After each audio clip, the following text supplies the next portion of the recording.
നമസ്കാരം. Come on India let's football 2014 ISL എന്ന പേരിൽ ഒരു ടൂർണമെൻറ്റ് തുടങ്ങുമ്പോൾ അതിൻ്റെ ഒരു ആപ്തവാക്യമായിട്ട് കൊണ്ടുവന്നിരുന്നത് ഈ വാചകമായിരുന്നു. അതായത് ഇന്ത്യയെ ഫുട്ബോൾ കളിപ്പിക്കുക എന്നൊരു ആശയമായിരുന്നു ആ ടൂർണമെൻറ്റിന് ഉണ്ടായിരുന്നത്. നീണ്ട 11 സീസണുകൾക്കിപ്പുറം ISL എവിടേക്ക് എന്ന് നോക്കുമ്പോൾ വലിയൊരു ചോദ്യചിഹ്നം മാത്രമാണ് മുന്നിലുള്ളത്. താരങ്ങൾക്കും ക്ലബ്ബുകൾക്കും പരിശീലകർക്കും അടക്കം എല്ലാ സ്റ്റാഫുകൾക്കും വലിയൊരു ആശങ്ക സൃഷ്ടിക്കുന്ന ഈ ഒരു സാഹചര്യത്തിൽ എന്താണ് ഇന്ത്യൻ ഫുട്ബോളിൻ്റെ ഭാവി, എന്തായിരിക്കും ISL ഉൾപ്പെടെയുള്ള ടൂർണമെൻറ്റുകളുടെ ഈ ഒരു സീസണിലെ സാധ്യത, അല്ലെങ്കിൽ വരാനിരിക്കുന്നൊരു സാധ്യത എന്നാണ് നമ്മൾ ഇന്ന് ചർച്ച ചെയ്യാൻ പോകുന്നത്. അപ്പം മഹേഷേട്ടാ, ഇന്ത്യയുടെ ഒരു ടോപ്പ് ടയർ ലീഗാണ് ISL. നമുക്കറിയാം, ഒരുപാട് ഇന്ത്യൻ താരങ്ങളെ നാഷണൽ ടീമിലേക്ക് എത്തിക്കുന്നതിൽ നിർണായക പങ്കുവഹിച്ച ടൂർണമെൻ്റ് ആയിരുന്നു. പക്ഷേ ആ ടൂർണമെൻറ്റ് ഒരു 11 സീസൺ കഴിയുമ്പോൾ നമ്മൾ നേരത്തെ പറഞ്ഞ പോലെ തന്നെ ഒരു വലിയ ചോദ്യചിഹ്നമാണ്. ഇനി എങ്ങോട്ട് എന്ത് ചെയ്യണം എന്നറിയാത്തൊരു സാഹചര്യത്തിൽ നിൽക്കുകയാണ്. ഇതിൻ്റെ പ്രധാന കാരണമായിട്ട് പറയുന്നത് ഇതിൻ്റെ ടെൻഡർ ഏറ്റെടുക്കാൻ കരാർ കമ്പനികൾ ആരും എത്തുന്നില്ല എന്നുള്ളതാണ്. മുൻപത്തെ കരാർ കമ്പനിയായ FSDL പിന്മാറുന്നു. പകരക്കാരെ തിരഞ്ഞുകൊണ്ട് AFF പല ഡേറ്റുകൾ കൊടുക്കുന്നു. ഓരോ ഡേറ്റ് കഴിയുമ്പോഴും ആളെത്താത്ത സാഹചര്യത്തിൽ വീണ്ടും നീട്ടിക്കൊണ്ടുപോവാണ്. എന്തായിരിക്കും ഇന്ത്യ പോലത്തെ ഒരു വളർന്നു വരുന്ന രാജ്യം, സ്പോർട്സിന് പ്രാധാന്യം കൽപ്പിക്കുന്ന ഒരു രാജ്യം തന്നെയാണെന്ന് പറയാം. അപ്പോൾ ആ രാജ്യത്തിൻ്റെ ഒരു ടൂർണമെൻറ്റ്, ഒരു മെയിൻ ടയർ ടൂർണമെൻറ്റ് ഏറ്റെടുക്കാൻ കരാർ കമ്പനികൾ എത്താത്തതിൻ്റെ പ്രധാന കാരണം എന്തായിരിക്കും? ഇതിൽ FSDL പിന്മാറി എന്നുള്ളത് നമുക്ക് പറയാനായിട്ടില്ല. അതിലൊരു പ്രശ്നം, ഈ FSDLും AFFും തമ്മിലുണ്ടാക്കിയ ഒരു കരാറ്, ദീർഘനാളുള്ള ഒരു കരാറ്, വർഷങ്ങളോളം 10 വർഷത്തിലധികം വരുന്ന ഒരു കരാറ്. ആ കരാറിൻ്റെ കാലാവധി ഈ വരുന്ന ഡിസംബർ മാസം 10-ന് അവസാനിക്കും. 8-നോ 10-നോ ആണ് അത് അവസാനിക്കുന്നത്. അത് കഴിഞ്ഞാൽ അങ്ങനെ ഒരു കരാർ നിലവിലില്ല. അപ്പോൾ ഈ ലീഗ് തുടങ്ങിക്കഴിഞ്ഞാൽ അത് അവസാനിക്കണമെങ്കിൽ ഏറ്റവും ചുരുങ്ങിയത് ഒരു 2-3 മാസം എടുക്കുന്ന സമയത്ത് കരാറില്ലാതെയാകും ഈ ലീഗ് മുന്നോട്ട് പോകുന്നത്. അങ്ങനെയെങ്കിൽ ഒരു പുതിയ കരാർ വേണം. ഈ സീസണിൻ്റെ ഒരു പ്രത്യേകതയാണ്. അപ്പോൾ കഴിഞ്ഞ തവണ വരെ ആ പ്രശ്നം ഉണ്ടായിരുന്നില്ല. ഒരു കരാർ വേണം. അപ്പോൾ ഈ കരാർ മുന്നോട്ട് വെച്ച സമയത്താണ് നിലവിലുണ്ടായിരുന്ന മാസ്റ്റർ റൈറ്റ്സ് എഗ്രിമെൻറ്റ്, ആ എഗ്രിമെൻറ്റിനൊരു മാറ്റം വേണം എന്ന് FSDL ആവശ്യപ്പെടുന്നത്. ആ എഗ്രിമെൻ്റ് പ്രകാരം അഖിലേന്ത്യാ ഫുട്ബോൾ ഫെഡറേഷന് എല്ലാ വർഷവും ഭീമമായ ഒരു തുക FSDL നൽകുന്നുണ്ടായിരുന്നു.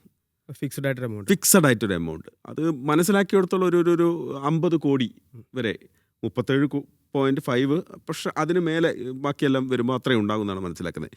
ഈ എമൗണ്ട് എല്ലാ വർഷവും അഖിലേന്ത്യാ ഫുട്ബോൾ ഫെഡറേഷന് നൽകുകയും അവരുടെ ദൗത്യം പ്ലെയേഴ്സിനെ വിട്ടു നൽകുക, ഇൻഫ്രാസ്ട്രക്ചർ ഒരുക്കുക എന്നുള്ളതൊക്കെയാണ്. അപ്പോൾ ഇതിങ്ങനെ വിട്ടു നൽകുന്ന സമയത്ത് തന്നെയാണ് വലിയ ഭീമമായ നഷ്ടം ഒരു വശത്ത് FSDL വരുന്നത് എന്നാണ് അവരുടെ വാദം. അങ്ങനെ ഒരു വശത്ത് നഷ്ടം സഹിക്കുകയും വലിയൊരു തുക AFFന് നൽകുകയും ചെയ്യുന്നു. അപ്പോൾ അതിലൊരു മാറ്റം വരുത്തണം. പണം നിക്ഷേപിക്കുന്ന ആളുകൾക്ക് ലാഭം ഉണ്ടാവണം, അല്ലെങ്കിൽ നഷ്ടമില്ലാതെ പോകണം എന്നുള്ള രീതിയിലേക്ക് ഈ മാസ്റ്റർ റൈറ്റ്സ് അഗ്രിമെൻറ്റിനെ ഒന്നും പുതുക്കി പണിയണം എന്നുള്ള രീതിയിൽ മാസങ്ങൾക്ക് മുൻപ് തന്നെ ഒരു FSDL ഇതിലൊരു ഐഡിയ പറയുന്നു. അത് പ്രകാരം പുതിയൊരു ഒരു എന്താ പറയുക, ഒരു കരാറിൻ്റെ കരട് രൂപം അവർ തയ്യാറാക്കുന്നു. അത് പ്രകാരം അതിലെ 1-ാം പാർട്ടി FSDL, 2-ാം പാർട്ടി ക്ലബ്ബുകൾ, 3-ാം പാർട്ടിയായി വരുന്നത് AFF.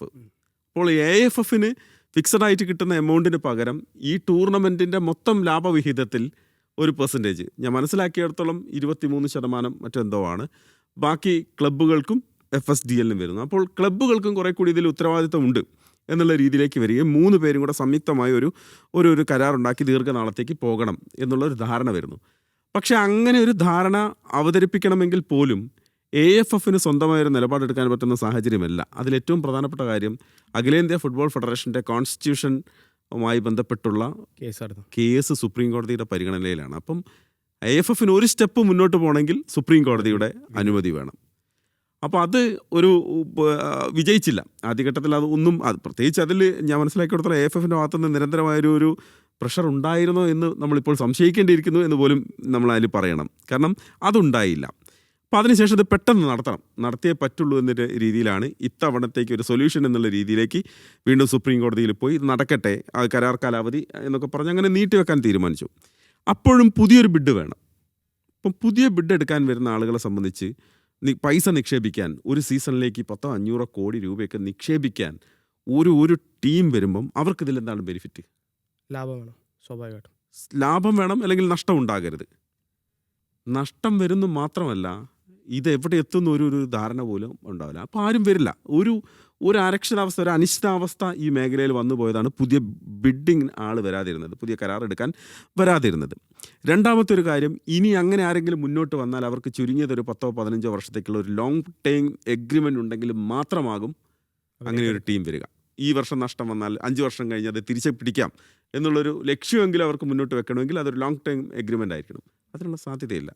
അതാണ് വന്നത്. പക്ഷേ വലിയ ഇമ്പാക്റ്റാണ് ഫസി. നമ്മൾ പ്രതീക്ഷിക്കുന്ന ഒരു ഇമ്പാക്റ്റേ അല്ല ഈ ഇപ്പോഴത്തെ ഈ അനിശ്ചിതാവസ്ഥ ഇന്ത്യൻ ഫുട്ബോളിൽ ഉണ്ടാക്കാൻ പോകുന്നത്. നഫുൽ ഖാൻ, നമ്മളോടൊപ്പം സന്ദേശ് ജിങ്കാനും സാലിനെ പോലത്തെ താരങ്ങളൊക്കെ നമ്മൾ സംസാരിച്ചപ്പോൾ അവർ പറഞ്ഞതെന്ന് വെച്ചാൽ അവർ എല്ലാ കാര്യങ്ങൾക്കും സറണ്ടർ ചെയ്യാൻ റെഡിയാണ്, അവർക്ക് ഫുട്ബോൾ കളിച്ചാൽ മതി എന്നുള്ളതാണ്. ഇപ്പം സുനിൽ ഛേത്രി മുതൽക്കുള്ള ഇന്ത്യയുടെ അല്ലെങ്കിൽ വിദേശ താരങ്ങൾ, ISL കളിക്കുന്ന താരങ്ങളൊക്കെയും സോഷ്യൽ മീഡിയയിലൂടെ പറയുന്ന പോസ്റ്റിലും പറയുന്നത് അതാണ്, ഞങ്ങൾക്ക് ഫുട്ബോൾ കളിച്ചാൽ മതി, ഞങ്ങളിപ്പോൾ ഒരു നിരാശയുടെ ഏറ്റവും വലിയ അടിത്തട്ടിലാണ് നിൽക്കുന്നത്, ഫുട്ബോൾ കളിക്കുക എന്നതാണ് അതിൽ നിന്ന് ഞങ്ങൾക്ക് റിക്കവർ ചെയ്യാനുള്ള ഒരു മാർഗ്ഗം എന്നുള്ളത്. അപ്പോൾ ഇപ്പോൾ ഈ ISL പോലത്തെ ഇന്ത്യയുടെ സോക്കാൾഡ് ടോപ്പ് ടയർ ലീഗൊക്കെ നിലക്കുന്ന ഒരു സാഹചര്യത്തിൽ ഇന്ത്യയിലെ ഭാവി ഫുട്ബോൾ താരങ്ങൾ അവരുടെ മുന്നിലും ഒരു അൺസർട്ടനിറ്റിയാണ്. ഞങ്ങൾ ഈ കളിച്ച് പോകുന്നത് എങ്ങോട്ടേക്ക്, ഞങ്ങൾക്ക് മുന്നിൽ ഇനിയൊരു ഡോർ തുറക്കാനില്ല എന്നുള്ളതാണ്. അപ്പോൾ എന്തായിരിക്കും ആ താരങ്ങളിൽ ഇതുണ്ടാക്കുന്നൊരു ഇമ്പാക്റ്റ്? ഫസി പറഞ്ഞ പോലെ വലിയ നിരാശ ഉണ്ടാക്കുന്ന ഒന്നാണത്. കാരണം 2014 ഈ ISL തുടങ്ങുന്ന സമയത്ത് അന്ന് നമുക്ക് ആകെ ഉണ്ടായിരുന്നൊരു I ലീഗാണ്, പിന്നെ സന്തോഷ് ട്രോഫി, ഇതിലപ്പുറമൊന്നും നമുക്കില്ല. അപ്പോൾ ആ കാലത്താണ് ISL എന്ന് പറയുന്ന വലിയൊരു പ്ലാറ്റ്ഫോം ഒരുങ്ങുന്നു എന്നുള്ള വലിയ സന്തോഷം നൽകുന്ന ഒരു വാർത്ത വന്നത്. അതെനിക്ക് ഓർമ്മയുണ്ട്. അന്ന് ഞാൻ മലപ്പുറത്ത് റിപ്പോർട്ടറാണ്. അപ്പോൾ അന്ന് സ്വാഭാവികമായിട്ടും മലപ്പുറത്ത് ഫുട്ബോളിൻ്റെ ആവേശം അത്രത്തോളമുള്ള സ്ഥലമാണല്ലോ. അപ്പോൾ അതുമായി ബന്ധപ്പെട്ട് നിരവധി വോക്സ് പോപ്പുകളൊക്കെ എടുത്തു. അപ്പോൾ ആളുകളുടെ ആവേശം എന്ന് പറഞ്ഞാൽ, കാരണം ആളുകൾക്ക് ഇതൊരു പക്ഷേ വിശ്വസിക്കാൻ പോലും പറ്റിയില്ല. കാരണം ലോകോത്തര താരങ്ങൾ, റോബർട്ടോ കാർലോസ് അടക്കമുള്ള ലോകോത്തര താരങ്ങൾ ഇന്ത്യയിൽ വന്ന് കളിക്കുന്നു, കൊച്ചിയിൽ വന്ന് കളിക്കുന്നു എന്നൊക്കെ പറയുമ്പോൾ ഇന്ന് മെസ്സി വരും എന്നൊക്കെ പറയുന്നുണ്ടാകുന്ന അതേ ആവേശം തന്നെയാണ് അവർക്കുണ്ടായിരുന്നത്. അപ്പം അങ്ങനെ ഒരു സ്വപ്നമാണ് യാഥാർത്ഥ്യമായത്. അപ്പോൾ ആ യാഥാർത്ഥ്യമായ സ്വപ്നമാണ് ഇപ്പം പൊലിഞ്ഞു പോണത്. അതിനുശേഷം ഉണ്ടായതെന്താ, ഇതിപ്പം അന്ന് ശരിക്കും നല്ലൊരു വ്യൂ ഇവർക്കുണ്ടായിരുന്നു.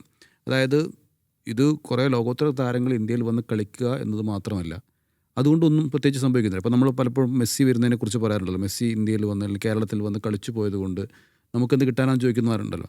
അതുപോലത്തെ ചോദ്യങ്ങൾ അന്നും ഉയർന്നു. പക്ഷേ അതിനവർക്ക് കൃത്യമായ ഉത്തരം ഉണ്ടായിരുന്നു. ഒരു ടീമിൽ ഇത്ര ഇന്ത്യക്കാർ കളിക്കും എന്നൊരു വ്യവസ്ഥയുണ്ടല്ലോ. അതുമാത്രമല്ല, ഗ്രാസ് റൂട്ട് ലെവലിൽ ഓരോ ക്ലബ്ബും എന്ത് ചെയ്യണം, കളിക്കാരെ വളർത്തിക്കൊണ്ടുവരണം. അത് നിർബന്ധമാണ്. അത് ഈ കരാറിൻ്റെ ഭാഗമാണ്. ഗ്രാസ് റൂട്ട് ലെവലിൽ ഇപ്പം കേരള ബ്ലാസ്റ്റേഴ്സിന് അക്കാഡമി ഉണ്ടല്ലോ, അതുപോലെ ഓരോ ക്ലബിനും അക്കാഡമി ഉണ്ട്. ആ അക്കാഡമി എത്രത്തോളം കാര്യക്ഷമമായി പ്രവർത്തിക്കുന്നു എന്നുള്ളത് രണ്ടാമത്തെ ചോദ്യം. പക്ഷേ ഇത് വന്നതോടുകൂടി കേരളത്തിൽ എത്രത്തോളം അക്കാഡമികൾ പുതുതായിട്ട് തുടങ്ങിയെന്ന് അറിയാമോ? ISL ലക്ഷ്യമിട്ട് ISL കളിക്കാമെന്നുള്ള ഒരൊറ്റ, മറ്റത് നാഷണൽ ടീം മാത്രമേ ഉള്ളൂ. സന്തോഷ് ട്രോഫി കളിക്കുന്നു, നാഷണൽ ടീം കളിക്കുന്നു എന്നുള്ളൊരൊറ്റ ആ ഒരു ഇത് മാത്രമേ ഉണ്ടായിരുന്നുള്ളൂ. I ലീഗിലും കളിക്കാം എന്നതല്ല, അതിനപ്പുറത്തേക്കൊരു നല്ലൊരു എന്താ പറയുക, ആളറിയുന്ന ഒരു ഫുട്ബോളറായി മാറുന്ന ഒരവസ്ഥയിലേക്ക് എല്ലാവർക്കും ഒരുവിധം, പണ്ടൊക്കെ എണ്ണത്തിൽ വളരെ വിരലുണ്ടാകുന്ന ആൾക്കാർക്ക് എത്താൻ പറ്റുള്ളെങ്കിൽ അതിനപ്പുറത്തേക്ക് പോകുമെന്നുള്ള വലിയൊരു ഭയങ്കര ഒരു പ്ലാറ്റ്ഫോമായിരുന്നല്ലോ അത്. അപ്പോൾ ആ ഒരു സന്തോഷത്തിലായിരുന്നു എല്ലാവരും ഉണ്ടായിരുന്നത്. ഇപ്പോൾ ഇതിൻ്റെ അവസ്ഥ ഫസി സൂചിപ്പിച്ച വലിയ നിരാശയാണ് ഉണ്ടാക്കുന്നത്. കാരണം ഇപ്പം സഹൽ എന്ന് പറയുന്ന കളിക്കാരൻ നമ്മളോട് സംസാരിച്ചല്ലോ, മഹേഷാണല്ലോ സംസാരിച്ചത്, ജിങ്കൻ നമ്മളോട് സംസാരിച്ചു. അപ്പം അവരൊക്കെ പറയുന്നത്, ഇപ്പം സഹൽ പറയുന്നത് എന്താണ്, കോവിഡ് കാലത്തിന് സമാനമായ അവസ്ഥയിലൂടെയാണ് ഞാൻ കടന്നു പോകുന്നതെന്നാണ്. അത് വല്ലാത്തൊരു വാക്കാണ്. കാരണം കോവിഡ് കാലം നമുക്കറിയാമല്ലോ, ഒന്നും ചെയ്യാൻ പറ്റാതെ നിൽക്കുന്ന ഒരവസ്ഥ എന്നുള്ളതാണ് പറഞ്ഞതിൻ്റെ അർത്ഥം. ജിങ്കൻ പറഞ്ഞത് ഒരു ജോലി പോയ ഒരാളുടെ അവസ്ഥ എന്നാണ് പറയുന്നത്. ശരിയാണ്, കളിക്കാരെ സംബന്ധിച്ചുള്ള അയാളുടെ ജോലി കളിക്കുക എന്നുള്ളതാണ്, അത് ചെയ്യാൻ പറ്റുന്നില്ല എന്നുള്ളത് അവസ്ഥയാണ്. ഇനി വെച്ചാൽ നമുക്ക് പറയാം, പണ്ടൊക്കെ ഒരു I ലീഗ് നടന്ന സമയത്ത് മറ്റൊരു ടൂർണമെൻറ്റ് നടക്കാൻ കഴിയാത്ത വിധം ഷെഡ്യൂൾ അങ്ങനെയായിരുന്നു. പണ്ട് നായനാർ കപ്പ് ഇടയ്ക്ക് പുനരുജ്ജീവിക്കാൻ ശ്രമം നടത്തിയിരുന്നു. നായനാർ കപ്പ് വന്നിരുന്നു. പക്ഷേ ഒരു സീസൺ നടത്തി, രണ്ടാമത്തെ സീസൺ നടത്താൻ പറ്റുന്നില്ല. കാരണം I ലീഗിൻ്റെ ഷെഡ്യൂൾ പ്രകാരം അതിനിടയ്ക്ക് കളി നടത്താനുള്ളൊരു ഗ്യാപ്പില്ല. നമ്മൾ ഫിഫ വിൻഡോ എന്നൊക്കെ പറയുന്ന പോലെ നമുക്കൊരു വിൻഡോ ഇല്ലാത്ത അവസ്ഥ വന്നു. അങ്ങനെ ടൈറ്റ് ഷെഡ്യൂളായിരുന്നു. പിന്നെ ISL കൂടി വന്നതോടുകൂടി മറ്റു ടൂർണമെൻറ്റുകളും ഇല്ലാതെ, പണ്ട് ഇവിടെ ഫെഡറേഷൻ കപ്പ് ഉണ്ടായിരുന്നു, അതുപോലെയുള്ള നാഗ്ജി ടൂർണമെൻറ്റ് ഉണ്ടായിരുന്നു, ഇതൊക്കെ ഉണ്ടായിരുന്നു, അതൊക്കെ നിന്നുപോയി. പകരം വന്നത് ISL ആണ്. I ലീഗ് അതുപോലെ നിൽക്കുന്നെങ്കിൽ ISL ആണ്. അപ്പോൾ എല്ലാവർക്കും ലക്ഷ്യം ISL ആണ്. എല്ലാ കളിക്കാരും വളർന്നു വരുന്ന ഓരോ താരത്തിനും ലക്ഷ്യം ISL ആയി മാറുകയാണ്. ആ ടൂർണമെൻറ്റാണ് ഇപ്പോൾ ഇല്ലാതാവുന്നത് എന്നുള്ളതാണ് എൻ്റെ പ്രശ്നം. അപ്പോൾ നമുക്കിപ്പം ഈ AIFFനെ സംബന്ധിച്ചിടത്തോളം ഈ കരാറിൻ്റെ കാര്യങ്ങളൊക്കെ വിശദമായിട്ട് മഹേഷ് പറഞ്ഞു. അപ്പം AIFFിൻ്റെ പ്രശ്നം എന്താണ്? പണമില്ല എന്നുള്ളതാണ് AIFFിൻ്റെ പ്രശ്നം. അതേസമയം നമ്മൾ ക്രിക്കറ്റിനെ BCCI എടുത്ത് നോക്കുക, അവിടെ പണം ഉണ്ട് എന്നുള്ളതാണ് പ്രശ്നം. ICCയേക്കാൾ കൂടുതൽ വരുമാനം. അതെ. അപ്പോൾ പണം അത് എന്താ സിലിംഗോർ പറഞ്ഞ ഡയലോഗ് ഉണ്ടല്ലോ. അപ്പം എനിക്ക് ആവശ്യത്തിലധികം എൻ്റെ കയ്യിലുണ്ട് എന്ന് പറഞ്ഞ പോലെയാണ് BCCIയുടെ അവസ്ഥ. പക്ഷേ AIFFൻ്റെ അവസ്ഥ അതല്ല. അപ്പം ഏതോ ഒരു ഫേസ്ബുക്കിൽ കമൻറ്റ് ചെയ്യാൻ കണ്ടു BCCIക്ക് ഇത് നടത്തിക്കൂടെ എന്നുള്ള ഒരു ആൾക്കാർ ചോദിച്ചു. കാരണം ആളുകൾ ഈസ്റ്റ് ബംഗാൾ ആവശ്യപ്പെട്ടു. ഈസ്റ്റ് ബംഗാൾ ആവശ്യപ്പെടുകയും ചെയ്തു. അപ്പം അങ്ങനെ പറ്റില്ല എന്നൊന്നുമില്ല.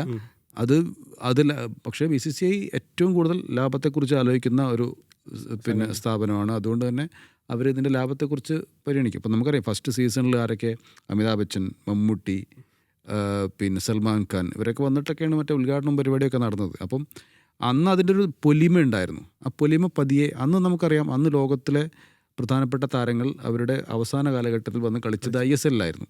പക്ഷെ പിന്നീട് അങ്ങനെ ഒരു താരങ്ങളുടെ ഒരു വരവുണ്ടായില്ല.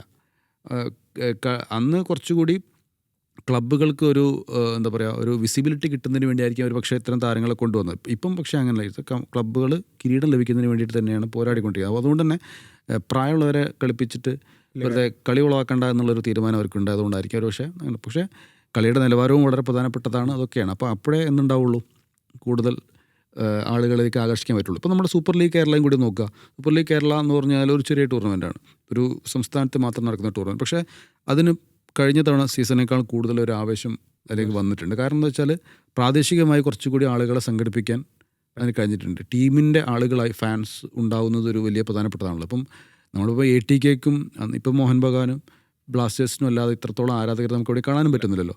അപ്പോൾ അങ്ങനെ ടീമുകൾക്ക് ആരാധകരെ ഉണ്ടാക്കുക. അപ്പോൾ അങ്ങനെ ആകുമ്പോൾ ഒരു വലിയ ആവശ്യം കളിക്കാരുടെ ഭാഗത്തുനിന്ന് മാത്രമല്ല ഫാൻസിൻ്റെ ഭാഗത്തുനിന്ന് ഉണ്ടാകുന്ന വലിയൊരു സമ്മർദ്ദം AIFFന് കൊടുക്കണം.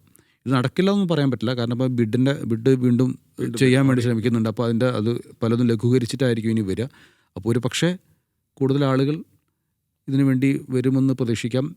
ഈ പറയുന്ന പോലെ വലിയ ഇവൻറ്റുകൾ, മെസ്സിയെ കൊണ്ടുവന്നൊക്കെ വലിയ ഇവൻറ്റുകളൊക്കെ നടത്തുന്നതിന് പകരം ഇതുപോലെ നമ്മുടെ ഇന്ത്യയിൽ ഒന്നാകെ ഫുട്ബോൾ പുനരുജ്ജീവിപ്പിക്കാനുള്ള മാർഗ്ഗങ്ങൾ അങ്ങനെ പണമുള്ളവർ അതിനുവേണ്ടി തയ്യാറാവട്ടെ.